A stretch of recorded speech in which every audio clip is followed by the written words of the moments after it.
கண்ணியர்க்கும் காளையர்க்கும் கட்டுப்பாட்டை விதைத்து கற்பு நிலை தவறாத காதற் பயிர் வளர்த்து அன்னை தந்தையானவர்க்கு தம் பொறுப்பை விதைத்து பின்வரும் சந்ததியை பேடும் முறை வளர்த்து இருப்பவர்கள் இதயத்திலே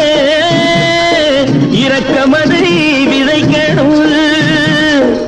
இல்லாதார் வாழ்க்கையிலே இன்பப் பயிர் வளர்க்கணும்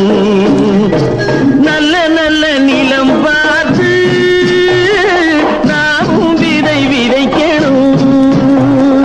நாட்டு மக்கள் மனங்களிலே நாணயத்தை வளர்க்கணும்